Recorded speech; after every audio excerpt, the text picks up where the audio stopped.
Charlie Parsons for Boxing Social in association with William Hill and Empire Fight Store. Delighted to be joined here. Showtime, Sonny Edwards. Press conference has happened. Bam.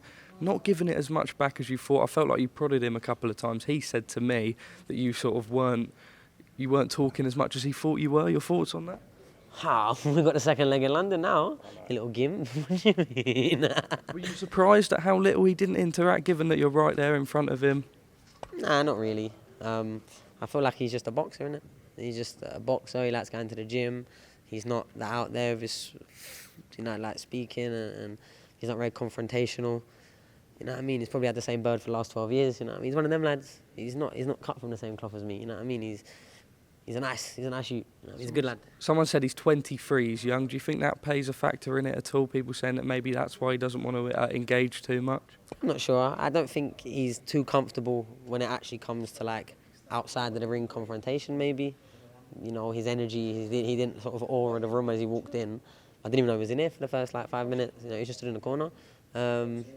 But like, that's his personality. I'm not taking away from his fighter, but that's just who he is as a person. It's funny that he thinks I didn't say nothing because I'm not a bully. I'm not like, but like I don't need to try and get in people's heads. Like I'm not trying to antagonize him or trying to, make it a big hoorah. I'll just respond to what I'm speaking. It was quite nice right at the end. The last thing he said, you heard like a little bit of energy in his voice.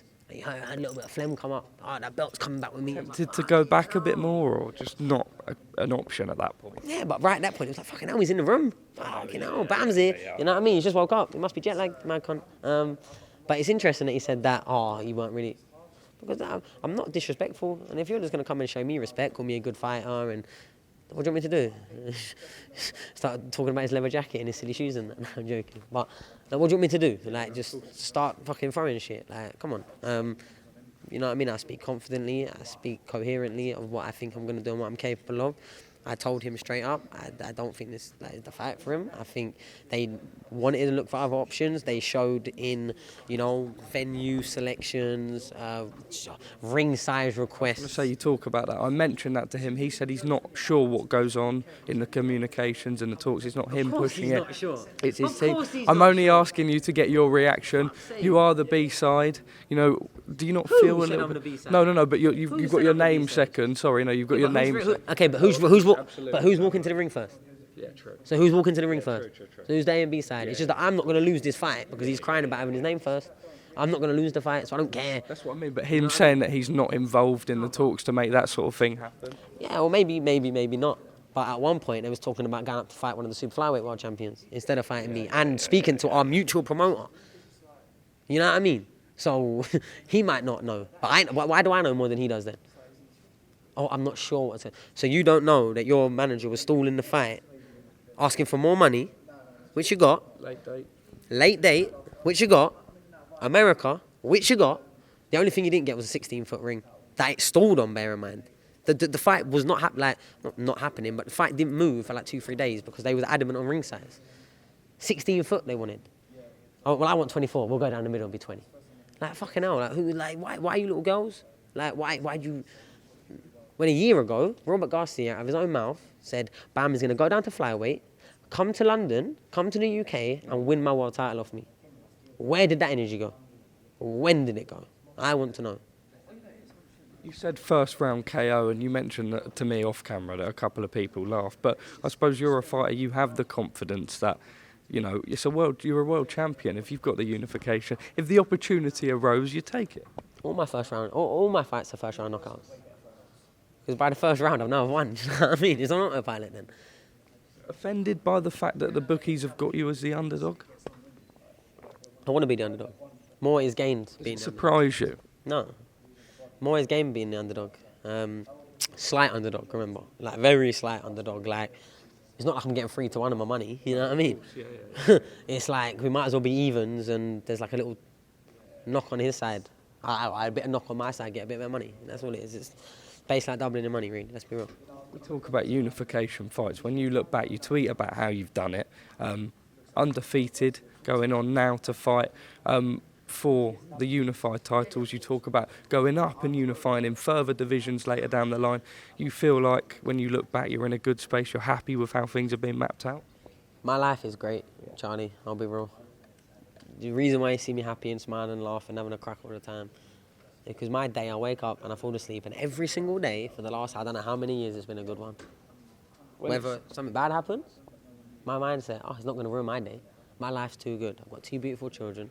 I've got money in the bank I don't know what to do with. I've got massive career prospects with O's and O's and O's, and if you beat him, O's and O's and O's, and if you beat him, oh, like, even more O's. Like, I'm in a great place. I've got great friends around me. I've got great memories. I've just had the best summer of my life. Took my kids on their first holiday away. My kids just started school. Like, I've got the best life that I could ever have for myself, whether it's anyone else's version of a good one. Professionally, personally, spiritually, emotionally, physically, I am in a fantastic spot. I'm in America. You know, I know I thought that was going to happen, but we're here. You know what I mean?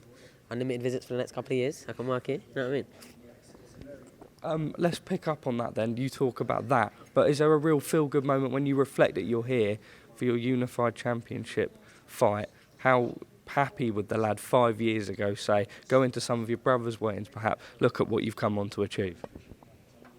9 years ago, 9 years ago, I was sleeping in my mum's partner's front room on a mattress for the 4th year consecutive. I didn't have a bedroom.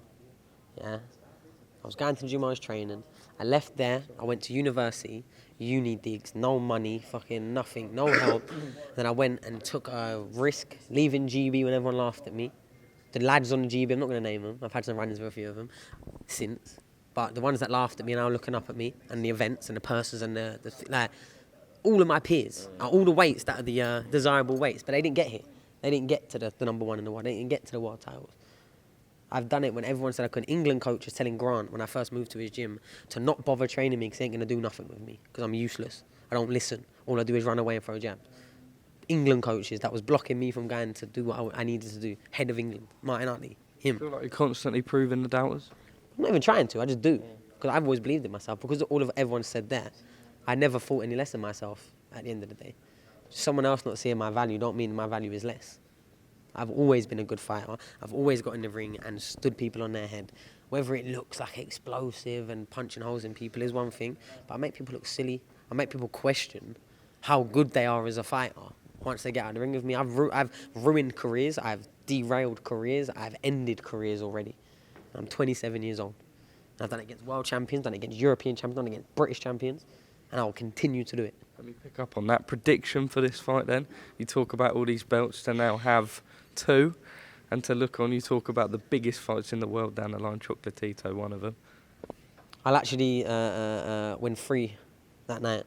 Ah, yes. You know, 2 belts and the greatest woman of all time. Well, actually, also another one, talk about the ring belt. Is it going to be on the line? Fuck do I know? Am I on the panel, Charlie? I don't know. If I Are you not pushing for it? Are you not asking, saying, well, where is the belt? Who am I going to push for it, Charlie? Am I going to ring up all the Ring magazine panels going, oh, I beg you put in a word for me? They know the fight. They know the fight's happening. If they want to make it, they'll make it. If they don't, so be it. I'll get it. This ain't going to be my only opportunity again. I'm probably going to have multiple Ring magazines. Bookmark it. You know what I mean? Final message and prediction, December the 16th, Glendale, Arizona. Jesse Rodriguez, Sonny Edwards.